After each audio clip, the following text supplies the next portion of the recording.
Good morning everyone. How are you? Hope you all are fine.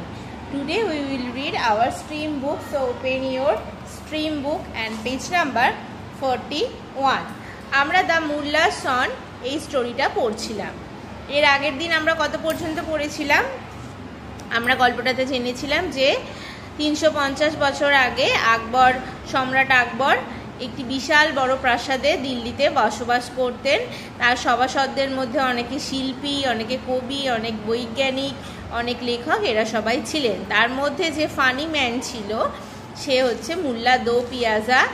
তো রাজা যখন বা সম্রাট যখন দুঃখিত থাকতেন বা বিষণ্ণ থাকতেন তখন মুল্লা দো পিয়াজা তাকে হাসাতেন।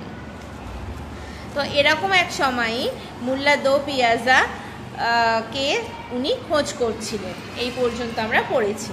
দেখো, the servants in the court বলছে সভার যে সমস্ত রাজকর্মচারী ছিল বা ভৃত্য বা চাকর বাকর ছিল, তারা রাজসভা সেই চাকর বাকরেরা কী করলো? Went of in all directions, মানে সমস্ত দিকে চলে গেল। তার জন্য মুল্লা দো পিয়াজার খোঁজ করতে।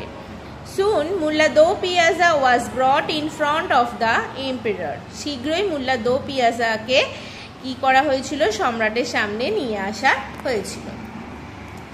And very soon after that the emperor forgot all his troubles. এবং কিছুক্ষণের মধ্যেই বা খুব শীঘ্রই সম্রাট তার সমস্ত সমস্যার কথা ভুলে গিয়েছিলেন। He rolled with laughter. তিনি হাসিতে গড়িয়ে পড়েছিলেন বা অট্ট হাসিতে ফেটে পড়েছিলেন। Mulla Do Piyaza really was a very funny man. Mulla Do Piyaza ছিলেন একজন সত্যি সত্যি খুব মজার একজন মানুষ।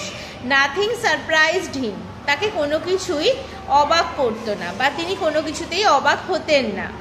অ্যান্ড নাথিং শকড হিম, কোনো কিছুই তাকে আঘাতও করতো না, মানে তিনি কোনো কিছুতে আঘাতও পেতেন না। He always had something to say. তার সর্বদাই কিছু না কিছু বলার থাকতো বা কিছু না কিছু তিনি বলতেন।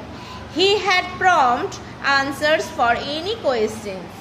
যে কোনো প্রশ্নের জন্য তার একটা চটপটে উত্তর থাকতো, মানে তার অলওয়েজ একটা করে উত্তর রেডি থাকতো। One morning the mullah said goodbye to his wife and son. একদিন সকালবেলা মুল্লা তার স্ত্রী এবং ছেলেকে বিদায় জানিয়ে বেরিয়ে পড়লো, বিদায় জানালো।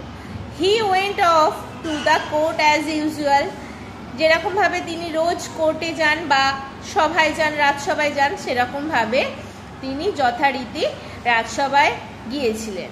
His son Rafiq was only 6 years old.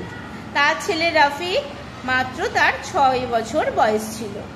And today he began to behave so badly. এবং আজকে সে ভীষণ খারাপভাবে আচরণ করতে শুরু করেছিল। His mother, the mullah's wife, got very angry with him. তার মা মুল্লার যে স্ত্রী, তিনি তার উপর খুব রেগে গিয়েছিলেন। কার ওপর? হচ্ছে রফিকের ওপর খুব রেগে গিয়েছিলেন। তো আজকে তোমাদের এই পর্যন্ত পড়া থাকবে। তোমরা প্রত্যেকে ভালো করে আগে রিডিং পড়বে, সাথে মানেও করবে। বুঝতে সমস্যা হলে আমার থেকে ক্লাস রুমে জেনে নেবে। সকলে ভালো থাকবে। বাই।